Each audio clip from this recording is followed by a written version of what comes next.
What's up, everybody, and welcome back. Got a lot of questions about the Surface Go yesterday. The video is, if you haven't seen it yet, it's on the channel. Go check that out. And I posted up a thread and said, hey, what are the questions that you have?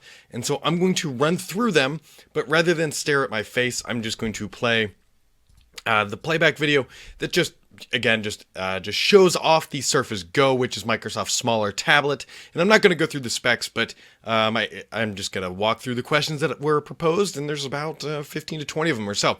So the first question was availability. And while this individual did not tell me where they are from, this is going to be a global launch. Microsoft is thankfully not limiting it to the United States or United States and Canada only. It is going a global launch. I believe 25 markets available up front. Some of the Asian countries will be a little bit later in August, and then some Middle Eastern countries in September. But go check out what Microsoft has. For the most part, yes, you should be able to get your hands on this product somewhere nearby. It's impossible to say everybody, because I'm sure there's one specific country that this is not going on sale in. But most large countries will have this device available for sale sometime in the next 2 to 3 months or so. So just go check that out. Next question says, why Pentium and not Snapdragon? So to clarify that, it's why x86 or x64 versus ARM. Microsoft just made a big deal about ARM, and they've been, there's some devices out there that are running Windows on ARM, and it would make sense that, hey, this is a lower power, smaller device. Why not run ARM? But instead they're using Pentium. There's a Microsoft mechanics video that explicitly says the consistency of performance on Intel is one of the primary reasons why they went with the Intel chip as opposed to ARM. But I think there's more to it than that. The Snapdragon, the only chip available right now is the 835, and people are probably saying, why not the 845? To my knowledge, there is not a Snapdragon 845 chip that runs Windows on ARM. It is not made. I believe they are leapfrogging that, and Qualcomm is working on their own chip. Well, the 835 was their own chip, a new custom chip specifically for Windows on ARM devices. And I don't know if that's going to be the 850. There was a rumor, or actually some benchmarks that leaked out of a Snapdragon about a 1000 series chip that would be explicitly for Windows devices. And so I think that might be one of the reasons why they are going Pentium and it's not Snapdragon at this time. I fully expect that Microsoft will release an ARM-based device. They kind of need to. That's what the Surface is for. And so there you go. Next question says, any firm idea on the timeline of the LTE release? So Microsoft has said that they will release an LTE iteration for the Surface Pro or Surface Go. I keep doing that. So the LTE version, while Microsoft does not explicitly said, I'm pretty sure it'll arrive by the end of the year. Typically, Microsoft is about 5 months behind the proper release, so you can kind of do the math there a little bit. But I think they might get this one out a little bit earlier than traditional, but I would not expect it for several months after the release. So if you're wanting it in August, I don't think you're going to get it. I would expect maybe around the holiday shopping season. So there's that. And then somebody said, is there a question, how much of a premium will LTE add to the Surface Go? While we don't know, Microsoft has not said anything. On a Surface Pro, it adds a $150 premium to add LTE. I don't know if it's going to be exactly that, but my guess is somewhere between $100 and $150 for the premium LTE connectivity. The next question says, do the bezels look as huge in person as they do in the pics? Yeah, they do. These bezels are very much 2013. There's no kind of denying that. And I will tell you, it does make it easier to hold, but it's not a great look, to be honest. But they are definitely there. They are loud and proud. They are Surface bezels all in and all through. And that's what you get, though, on a lower price device. Remember, this is not expected to be a class-leading premium piece of hardware. It starts at $399, and to get a fully bezel-less type display at this price and to cram it all in there, I think would probably push that price benchmark up higher. So pick your poison here. Do you want no bezels, or do you want a lower price? And I think Microsoft probably made the right decision for the target market here with a lower price at this point. Next question says, do you know what the largest supported micro SD card is in the Surface Go? As someone who ends up buying one that wants to add additional storage, I believe it's 1 terabyte because it's SDXC. I believe it is 1 terabyte is the max. Next question says, I've read that the SSD is the slower eMMC type like the Surface 3. Is that true? Yes, it is, but only for the 64 gigabyte. If you buy a 64 gigabyte, so the entry level Surface Go, it will have eMMC storage, which is in fact slower. Now, if you opt for the higher end with 8 gigs of RAM and 128 gigs of storage or 256, that will come with a proper SSD, and more than likely we'll see noticeable speed improvements. My biggest concern, which I'll iterate over and over again until I have full proper time to play with this, mind you, I've only played with this thing for about 45 minutes to an hour, is that performance could be an issue. People are saying it should be close to an i3 caliber performance, which if that is the case, I think it will be okay. But what I want to do is get this thing and run some HD video on it, and maybe HD video, I doubt you can video edit on this thing. Photo editing would be very minimal. But again, until I get my hands on a review unit, which may not happen for a couple weeks, I don't have great feedback about performance. Just know that it should be better than a Surface 3. Obviously, Microsoft quotes some benchmarks, but benchmarks are typically synthetic, and so we just have to wait is all that I can say. But yes, the 64 gigabyte will have the slower eMMC memory. If you're concerned about it, definitely try to opt for the 128 or 256 at this time. The next question is, the touchpad is bigger than the Surface Pro keyboard. How the hell did they manage that madness? If you look at the picture right now, you will see that trackpad is the size of an Olympic-sized swimming pool. And it is great. Microsoft did a wonderful job making that thing as large as possible. I can't remember the exact percentage here, but Microsoft said, I believe it was around 80% of a normal size keyboard for the whole entire type cover. In my limited usage, it felt fine. But again, you're buying a smaller device. You're going to get a smaller keyboard. It is going to be a little bit tighter. You're not going to get that full experience because, again, it's a $399 product with a $99 type cover on there. And so expect it to be a little bit cramped. The one thing I am really interested in testing, which I haven't gotten to do well with this machine, is actually lappability. Because you got to remember, it's a narrower device, means you have less width, which means your legs have to be closer together, which could be an issue for some people who sit with their legs a little bit further apart. So keep that in mind and just kind of pay attention to how you actually might use this on your lap. If you're not going to use it on your lap, obviously, that's not an issue, and I know that's not for everyone, especially in schools. It'll be on desks, airplanes. It's typically on the table that folds out from the seat in front of you. So just kind of keep that in mind. Next question says, does Office apps or something similar come bundled for the education market? That is going to depend, I believe, on your order, because you're going to be ordering that through the commercial channel. I'm sure that you can probably arrange something like that, but for the home user, it's going to come just like a Windows 10 standard machine, which leads into the next question of what OS is this thing shipping with?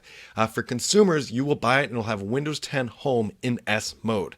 If you are a channel partner, meaning you're buying it for the corporate world or education or something like that, it will come with Windows 10 Pro, which is upgradable to Enterprise, but you will be paying an additional fee for that unless you are already a software assurance customer and have all that licensing wrapped up. So keep that in mind that you will need some sort of office subscription if you are a consumer. All the available sensors, it has, I believe, all of them. It definitely has 2 microphones front and back. The storage, I don't know if it supports NFC. I don't remember if that one is in there. And I am actually going to try to see, do I still have that document nearby here? And try to look this up in real time. That is Surface Go mobile fact sheet.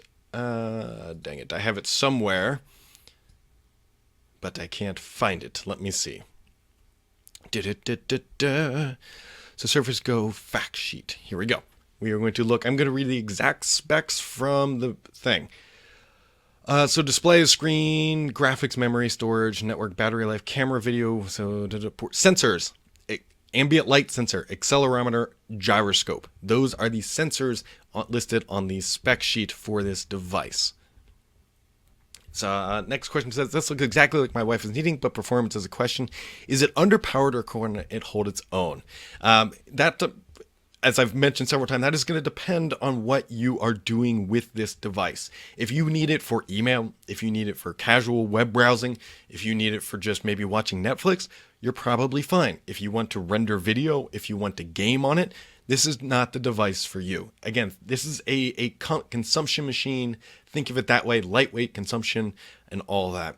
Next question says 9 hours of battery life, Brad. Do you really think it's going to get 9 hours? I absolutely do not think it's going to get 9 hours for most people. Now, if you're putting it on the back of a tray table on an airplane and it's a 9-hour flight, you will probably get 9 hours because Microsoft says, hey, that's how we tested it. We did video playback.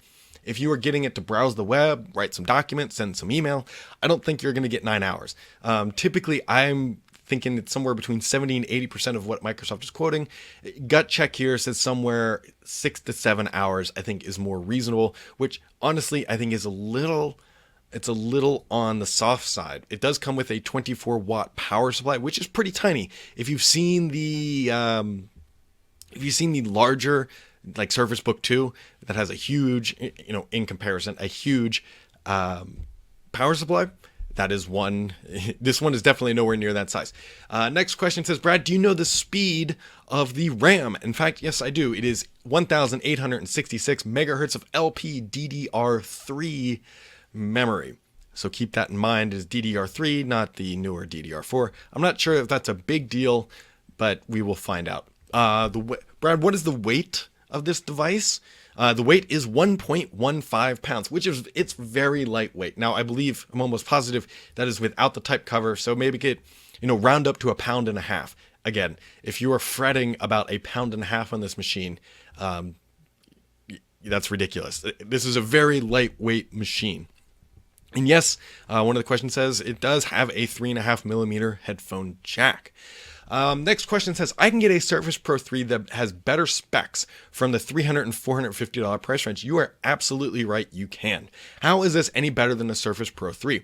Well, for one thing here, if you're looking at a Surface Pro 3 and you can find a new one, then go for it. The problem is you might have the problem finding a Surface Pro 3 that is new at that price point. So what that means is that you're already in the used price range. Now, if you're looking at a used device, there's tons of better devices out there at a $500 price point. But again, they're used. You don't know about the wear and tear. You don't know about the battery life of those things. So this is brand new.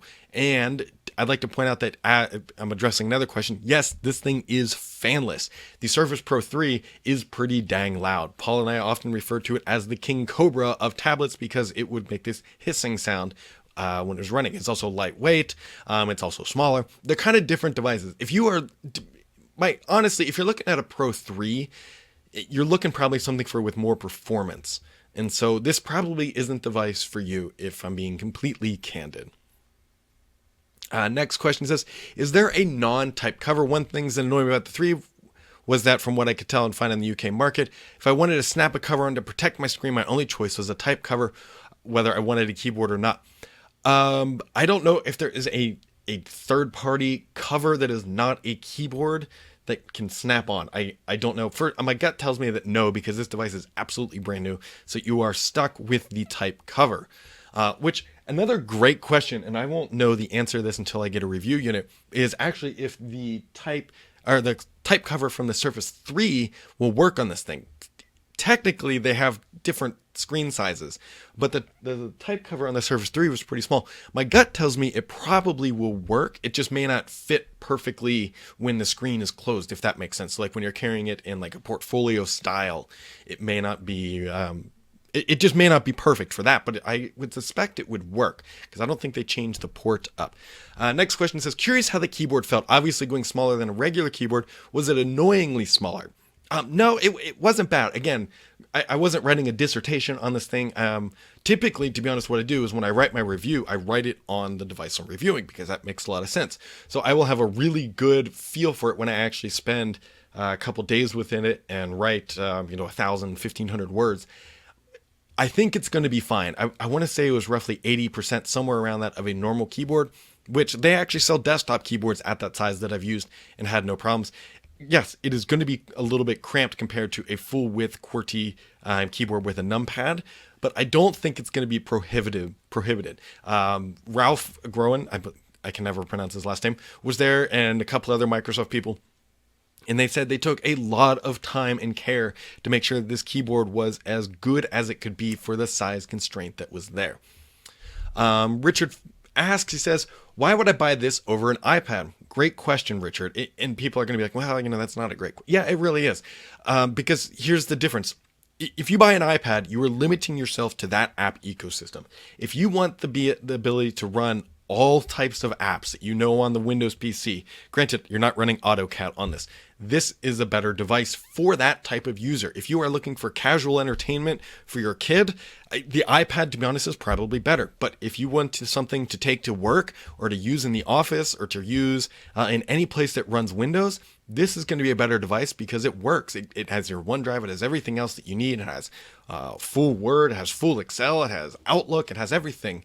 Whereas on the iPad, you are limited into the apps that only come from the App Store and the limited multitasking capabilities of iOS on an iPad. Granted, multitasking on an iPad is good, but I would argue that Windows does multitasking better right now.